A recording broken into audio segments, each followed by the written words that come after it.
Bonjour à toutes et à tous et bienvenue au Cryptos Technical Briefing. Chers amis, je suis ravi de vous retrouver mardi 26 novembre 2024.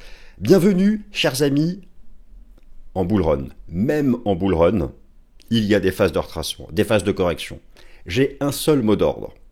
Toutes les corrections court terme, d'ailleurs qui ne durent pas très longtemps, tous les retracements en phase de bull run, c'est-à-dire cette phase qui a commencé suite à l'élection présidentielle américaine qui a vu la cassure de la TH. Tous les retracements sont des opportunités. De nombreux investisseurs souvent se plaignent. Je n'ai pas pu entrer là, je n'ai pas pu entrer ici.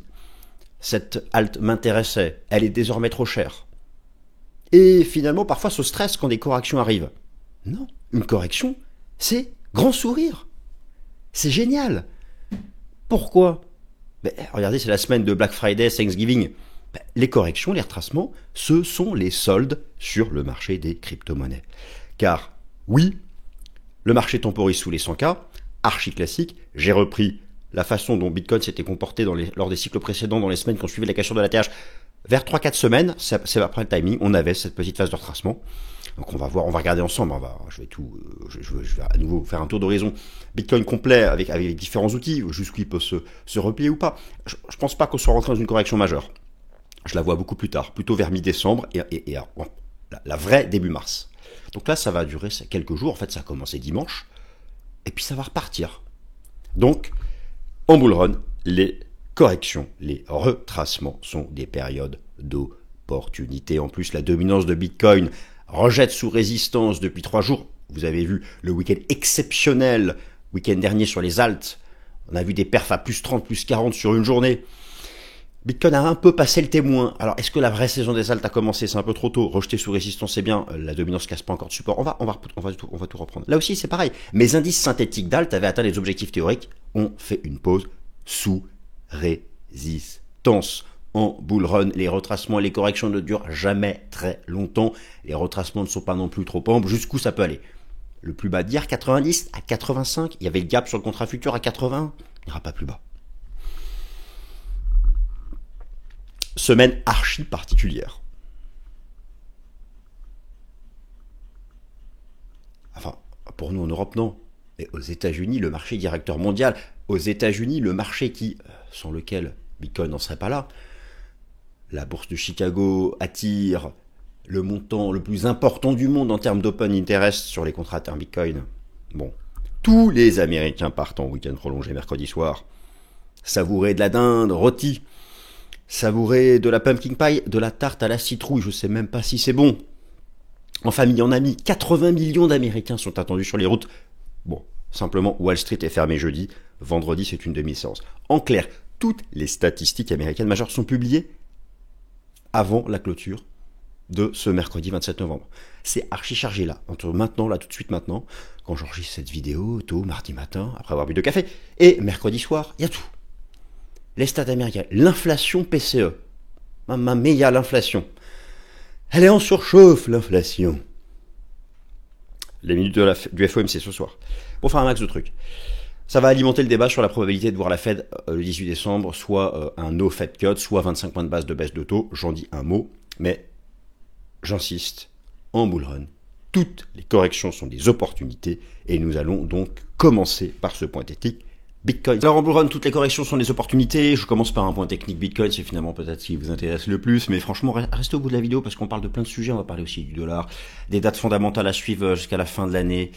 Et, chers amis, la Black Friday Week a commencé chez Cryptost Academy. Tout le service de Cryptost Academy à 4 € par semaine. L'offre est valable jusqu'au lundi 2 décembre, 23h59.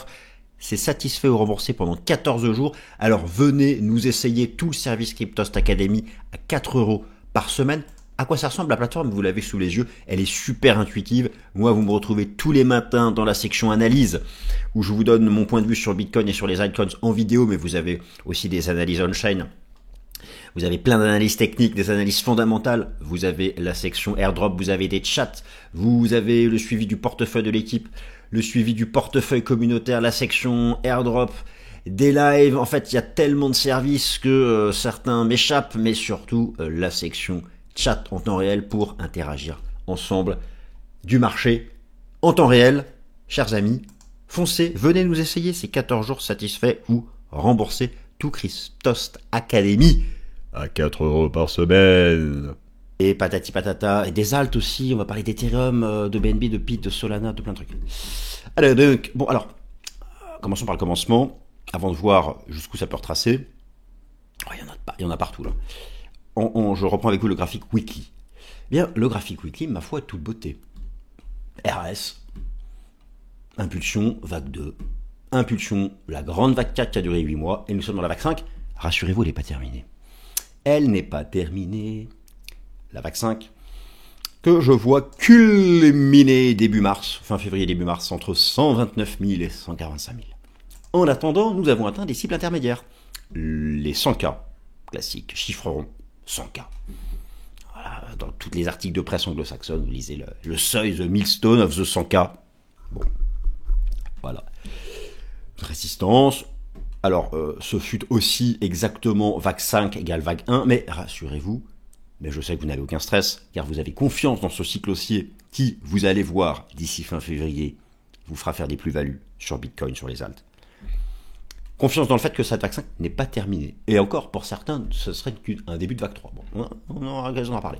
Donc là, qu'est-ce qui se passe? On marque le pas. Depuis la cassure de la TH, nous avons vécu 1, 2, 3, c'est la 4e semaine. Dans les cycles précédents,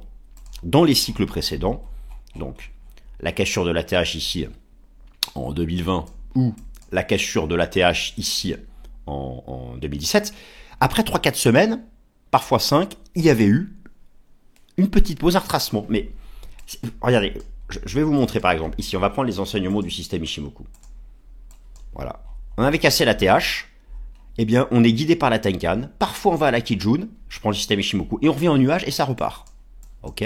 Je reprends le cycle de 2020, on casse la TH, on est guidé par la Tenkan, parfois on vient à la Kijun, et on finit par revenir au nuage. Eh bien, je prends maintenant ce que nous vivons maintenant. Oh, incroyable, on est guidé par la Tenkan, et parfois on revient à la Kijun, et après on revient au nuage. Ça va faire pareil. Ça va faire pareil. Donc c'est ça. Ça va faire... Alors, on va regarder ensemble les différentes hypothèses, sachant que bon, là j'en ai mis partout parce que, attendez, j'enlève les Shimoku, parce que là j'ai à la fois, alors j'ai mes extensions de vague 3, sous vague 3, en noir, et j'ai mes retracements de l'impulsion Trump en vert, d'accord? J'ai aussi le contrat futur du CME, regardez la perfection, le point bas d'hier, sur le contrat futur, comme quoi tout se passe aux States. Vous avez sous les yeux le contrat futur sur lequel traitent les Américains, les États-Unis, la haute finance américaine. C'est un truc de ouf. Tenkan, point bas d'hier. Voilà, Tenkan. La Kijun, elle va remonter jour après jour. On va pas... Alors, casser la Tenkan, c'est pas une chute à la Kijun. Mais effectivement, on droppera davantage. Moi, je pense, par rapport à ce que j'ai vu des cycles passés, que vous prenez l'impulsion, donc Trump, l'impulsion élection présidentielle de Trump. Dans les cycles passés, on a retracé entre 23,6 et 38,2. Donc je commence déjà par ça. J'ai mis ici les ratios de retracement de toute cette impulsion post-Trump. Un beau mouvement. Je mets du 23,6 à 38,2, ça me donne entre 85 et 90K. Je me mouille, hein. Vous voyez, hein, je transpire un peu à chaque semaine, hein, pour pas dire de bêtises, mais bon, écoutez, parfois j'ai raison, parfois j'ai tort, mais là j'ai quand même une conviction forte. J'ai une conviction forte qu'on sera ici fin février. Donc là, vous voyez, on marque une petite pause et on sera ici fin février. Donc, moi, mon idée, c'est que, grand max, on retrace 23,6, 38,2 de l'impulsion Trump, qui est magnifique. C'est super, donc on peut marquer une pause. Et ça repart. Mais ça, c'est worst case scénario. C'est-à-dire aller chercher cet intervalle. Alors, sur le contrat futur, vous avez ce gap, c'est un gap de rupture pour moi. The worst case of the worst case, c'est le gap et repartir. Ça, j'y crois pas, ça me paraît trop profond.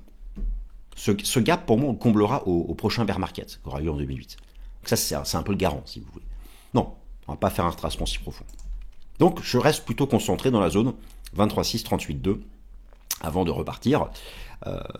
Ici, en données journalières. Alors, il y a plusieurs choses que je voulais vous montrer. Alors, effectivement, donc, il y avait une belle divergence ici en données journalières, alors qui n'est pas cette divergence du sommet, mais qui me rappelle énormément cette divergence intermédiaire qu'on avait fait en début de vague 3. Vous voyez, c'est la même. Et qu'est-ce qui s'était passé? Eh ben, il y avait eu de la vol, des séances de baisse, de rebond, mais finalement, le mouvement restait bullish. Je m'attends plus à un truc comme ça, en fait. Donc, voilà. Et au final, c'est très bien de prendre un peu ses bénéfices. Donc, voilà, je m'attends à un truc un peu comme ça, un petit caca comme ça, et ensuite repartir. Alors, est-ce déjà la correction qui nous ramène au CUMO? Je ne pense pas. Je ne pense pas. Je ne pense pas que ce soit la correction qui nous ramène au CUMO. Je la vois plus tard, plutôt à partir de mi-décembre. Nous verrons bien. En tout cas, voilà. Les corrections en bull run intermédiaires, ici, durent quelques séances, et derrière, donc le marché repart en tendance haussière. Ce sont les enseignements du passé. Alors, justement, vous prenez aussi toujours, ici je décompose l'impulsion post-victoire de Donald Trump à l'élection présidentielle en données 4 heures. Donc, là on y voit plus clair, simplement un ratio de retracement. Ce que j'ai vraiment observé dans les 3 cycles précédents, à la cassure de la TH, c'est que la première correction nous ramène grand max entre 23,6 et 38,2. Donc, ça pour moi, c'est l'intervalle grand max de drop avant de repartir. Alors, forcément, tout le monde aimerait qu'on tienne le plus bas d'hier. Voilà, le plus bas d'hier, donc la séance d'hier, ce niveau, ce qui correspond à la SSB H4. Oui, tout le monde aimerait. Mais encore une fois, le marché en a rien à cirer de ce que la majorité aime. L'hypothèse la plus bullish, c'est de tenir le plus bas d'hier, c'est de tenir la SSB. Mais ce que je veux dire, c'est que si on casse le plus bas d'hier, ce n'est pas la fin du bull run. C'est ça, j'insiste là-dessus. J'insiste là-dessus. Non, parce que beaucoup croient qu'en bull run, on corrige pas. Et c'est faux et archi faux. C'est faux et archi faux. Allez, juste, on rezoome un peu, juste sur le cycle précédent. Regardez le cycle précédent. Le bull run, donc cassure de la TH. On passe donc de 19 000 à 65 000. Bah regardez, impulsion, tiers tracement. Impulsion, il y avait des séances de vol, regardez là. Retracement, impulsion, retracement. Donc, et le marché est bien guidé par sa moyenne mobile exponentielle à 50 jours et sa moyenne mobile simple à 50 jours. Mais je pense pas qu'on soit dans la correction qui nous y ramène tout de suite à ces moyennes mobiles. Elles sont là, elles sont ici. Elles vont avoir le temps de remonter. Enfin voilà, donc au final, ce que fait Bitcoin sous les 100K, c'est standard. Et les 100K seront franchis. Ils seront franchis. Pour moi, ils seront franchis avant la fin d'année. Vous connaissez mon scénario. Et je vais même me risquer à vous dire qu'ils le seront avant le 15 décembre. Vous voyez un peu? Bon, incroyable tout ça. Donc voilà. Alors ça fait partie des choses vraiment à surveiller. Alors, je continue mon approche de répétition des cycles. Encore une fois, c'est pas magique, mais c'est vrai que ça a bien marché. Je compare les cycles ici en tenant compte d'un multiple du prix actuel par rapport au point bas du bear de chaque cycle précédent. En bleu 2012, en vert 2020, en orange 2016 et le cycle actuel. Et 220 jours après le halving, 220 jours après le halving, à 240, donc 220, le point voilà, 220 jours après le halving, à 240 jours après le halving, les cycles accélèrent. Vous voyez que là, nous sommes maintenant légèrement en retard. Vous voyez la courbe rouge chez nous. En orange, c'est 2016, en vert, c'est 2020. Nous sommes à nouveau légèrement en retard. Il y avait un peu d'avance en début de week-end, donc finalement, on a récupéré un peu de retard. Ce que je veux dire, c'est que si donc je tiens compte de mon chartisme, je tiens compte du fait que en bull run, les corrections ne durent jamais très longtemps. Je tiens compte que là, 23,6, 38,2, donc 85-90K, j'ai une zone d'intérêt. Et que je lui associe ça, mon repeat cycle, le retracement devrait rester intermédiaire, ne devrait pas durer trop longtemps. Et nous devrions, d'ici mi-décembre, repartir en pump pour dépasser les 100K. Voilà. Ça, ce sont les enseignements de l'analyse technique. Bon. Ce sont les enseignements de l'analyse technique. Bon, très bien. Qu'est-ce qui peut bouleverser l'analyse technique? Je ne suis pas ici l'intercontinental, sur un graphique, bon, ça on a déjà parlé 1000 fois, mais on n'a pas... Voilà, donc moi je garde confiance qu'après cette correction qui a démarré en fait... Alors, en plus c'est une correction qui est saine. C'est une correction qui est assez saine dans le sens où la dominance de Bitcoin recule. C'est-à-dire que des capitaux vont sur les alts, ça vous l'avez noté, l'explosion des alts, notamment samedi. Donc, voilà, pour moi, nous sommes vraiment dans un truc assez standard. Alors, je vous parle du dollar américain maintenant. Restez, il y a encore plein de choses intéressantes. Après Bitcoin, il n'y a pas que Bitcoin. Alors, l'USD, c'est important. L'USD, c'est important parce qu'il est dans ce haut de range. Et effectivement, ça peut être une inquiétude parce que voilà, un dollar US en hausse. Alors, la chose, c'est que cette force du dollar américain, moi, ne m'inquiète pas tellement, enfin pas pour le moment, dans le sens où elle est surtout une sanction du cours de l'euro-dollar. Une sanction du cours de l'euro-dollar qui est d'ailleurs revenue sur un seuil technique majeur. Sur le seuil ici vraiment des 1,0340. Dans le calcul du dollar américain face à un panier de devises qui est dans le haut de son range, il y a 53% d'euro-dollar. Donc c'est surtout une monnaie unique européenne qui est vendue, d'ailleurs qui revient sur un pivot majeur 1,0340. On casse 1,0340, on va à la parité. C'est neutre entre 1,0340 et 1,0640. On redépasse 1,0640, c'est boule. Et pour quelle raison? Simplement un graphique que je vous montre. Lorsqu'on se projette sur la croissance économique prospective, le PMI est un super indicateur, pour Purchasing Manager Index, composite, c'est un mix du secteur manufacturier et des services. Il y a la différence entre les États-Unis et la zone euro est énorme. Expansion, tendance baissière, et en plus, sous 50, c'est la contraction économique. Au-dessus de 50, c'est l'expansion économique. Donc, c'est une sanction de l'euro. En grande partie, une sanction de l'euro. Perspective de guerre commerciale, la guerre en Ukraine, et bref. Donc, mais tout de même, il y a un seuil ici. Alors, il y a un début de divergence, il y a quelque chose, nous verrons bien, mais effectivement, ce serait pas mal que le dollar US n'aille pas non plus franchement plus haut. Mais si ça devait être le cas, étant donné que c'est d'abord une sanction de la monnaie unique européenne, c'est ce qui explique que finalement, malgré tout, les alts ont fait de belles choses ce week-end, et qu'il y a un petit passage de témoin, notamment on l'a vu de Bitcoin vers Ethereum, et que ça s'élargit vers le spectre des alts qui en profitent. Alors, 4 dates fondamentales majeures pour terminer l'année. 4 dates fondamentales majeures pour terminer l'année. L'année se termine le 31 décembre. Okay. Bon, le 18 décembre, vous avez la dernière décision en matière de taux de la, de la Réserve fédérale des États-Unis. Le questionnement actuel de la haute finance, c'est de savoir est-ce qu'il y aura une 4e baisse de taux ou pas. Il y a eu déjà 3 baisses de taux. Enfin, une d'un coup, deux d'un coup, et puis là, peut-être encore 25 points de base. D'ici là, 3 chiffres pour que la Fed forge sa décision. Ce mercredi, l'inflation PCE. Vendredi 6 décembre, le rapport NFP. Mercredi 11 décembre, le CPI. Ces 3 chiffres sont majeurs. Lorsque les membres de la Fed s'expriment, ils parlent tous les jours. Oui, ils aiment parler. Eh bien, ils disent que c'est on the debate. Ouais, on discute, on ne sait pas. 50-50. Donc, ces chiffres vont compter. Je pense malheureusement qu'il est très probable que nous n'ayons pas de baisse de taux de la Fed mi-décembre. C'est 18 décembre. C'est pourquoi moi j'ai mon scénario en fait, que là après la correction intermédiaire là, de ce début de semaine, ça va repartir à la hausse, qu'on franchira les 100K, mais que nous aurons fin décembre une correction plus importante. Peut-être un retour à ces moyennes mobiles dont je viens de vous parler, parce qu'il n'y aura pas de baisse de taux. Mais ça durera 2 semaines la correction. Là ça ne durera pas 2 semaines ce qu'on va commencer là. Ça va durer quelques séances. Et ça repart. C'est mon avis. Mais bon, j'essaie de l'argumenter. Comme je peux. Alors, oui, donc voilà. Alors effectivement, ça c'est demain. Enfin demain, c'est le mercredi 27 novembre. L'inflation PCE. Alors demain au nominal 2,65 encore. La Fed s'était fixé comme objectif de fin d'année 2,6 encore, 2,3 en nominal. Malheureusement, le chiffre de demain va rebondir. Je le sais par rapport à 1000 indicateurs avancés, dont je vous en partage 1 sur 1000, non je déconne, 1 sur 15, 2,29, 2,76, c'est un outil de la Fed. Donc, et puis, il suffit de regarder les indicateurs d'inflation en temps réel par compartiment, ça rebondit. Mais voilà, 2,29 en nominal, ça reste sous la cible de la Fed. Par contre, 2,76, c'est au-dessus du corps que visait la Fed. Ça peut justifier un no Fed cut. Par contre, bien sûr, il y a aussi, d'ici là, le 6 décembre, le taux de chômage américain, qui est à 4,1, la Fed a un seuil d'alerte à 4,4. Je pense que s'il y a un tic à la hausse du taux de chômage, la Fed fera une baisse de taux.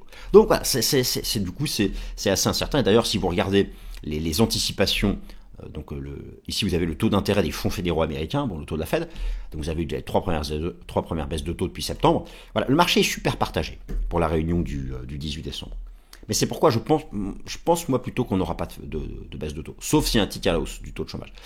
Mais c'est pourquoi je vois plutôt ce scénario une correction un peu plus longue, de 2 semaines, à partir de mi-décembre. Et donc là, la correction qui a démarré, je ne la vois durer que quelques jours. Donc voilà pour les données fondamentales. Alors du côté des alts, les amis, du côté des alts, oui, ça c'est plein d'autres choses que je voulais vous montrer, mais j'ai pas le temps, c'est pas grave. Alors du côté des alts, il y a plusieurs façons de les représenter. Donc là aussi, elles se sont bien comportées. Vous avez donc sur la dominance de Bitcoin, ça c'est super intéressant. La dominance de Bitcoin qui est en rejet et qui a rejeté sous 61,8% de retracement de toute cette phase de baissière, alors qu'avait été la saison des alts du cycle passé, parce que la saison des alts, c'est pas uniquement des alts qui montent. La saison des alts, c'est lorsque le poids, la dominance du Bitcoin, c'est ce que représente en pourcentage la capitalisation boursière de Bitcoin dans la capitalisation boursière totale. La saison des altes, c'est lorsque cette part s'effondre. Alors là, actuellement, depuis 2-3 jours, elle marque le pas sous une résistance. 61,8 de retracement de tout ça, et ce fut à l'époque ici le début de la saison des altes de mars, avril, mai 2021. Là, elle rejette, on casse, donc je pense qu'on peut aller juste ici, donc la dominance devrait reculer un petit peu. Donc si vous voulez, c'est là où c'est ça, c'est-à-dire que dans les vraies corrections de bear market crypto, la dominance monte parce que les capitaux fuient les altes.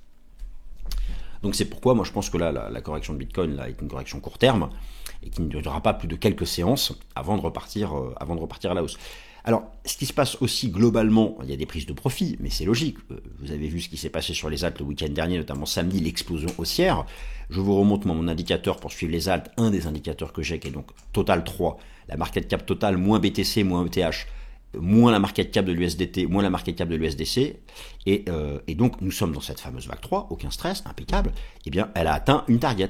Vous avez ici une extension de Fibo, vague 1, vague 2, vague 3, j'ai mis une extension 1 pour 1, on a fait une 1 égale 3, donc une 1 égale 3, et regardez comme c'est incroyable, comment la tendance a été guidée par la Tenkan du système Ishimoku. Là vous croisez le chartisme, les vagues d'Elliott de base, les extensions de Fibo et l'Ishimoku, vous êtes impeccable.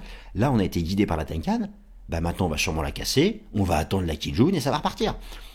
Sous un objectif de cours, donc un pump, une pause et ça repart.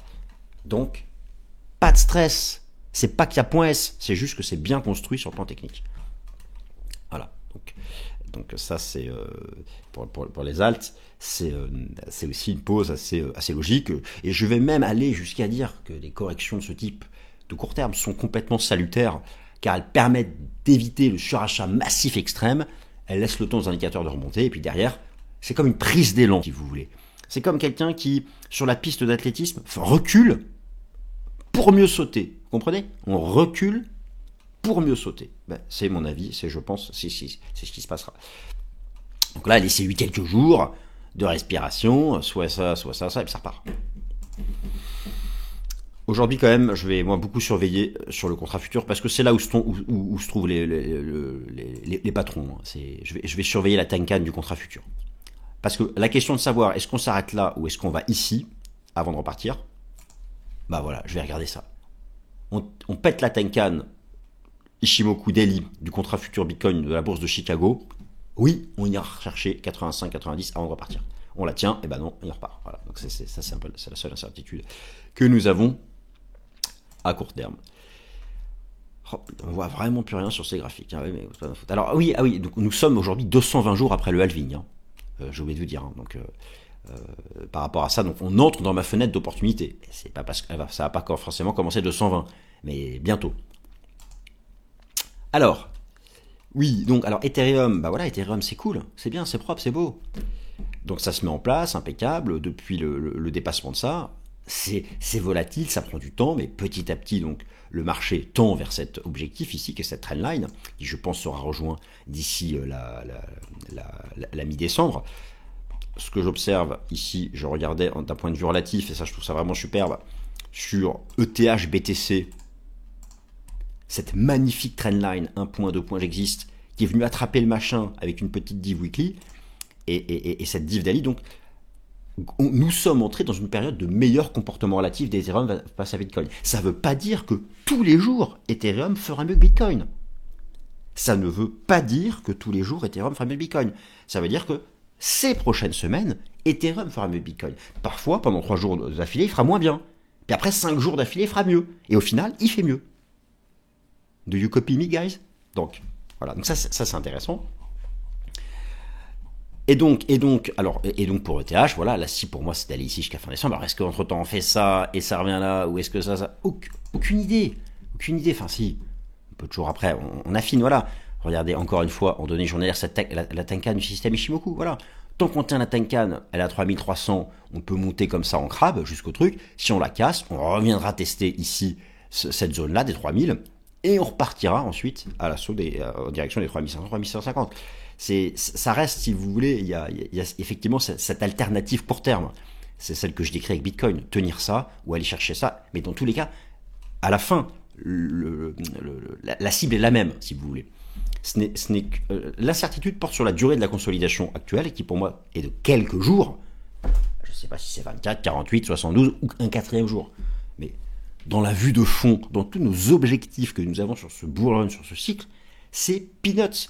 Plus personne s'en souviendra. Je vous dis une chose, cette correction intermédiaire là, dans 4 mois, vous aurez complètement oublié. Ça ne sera même plus ce que c'est.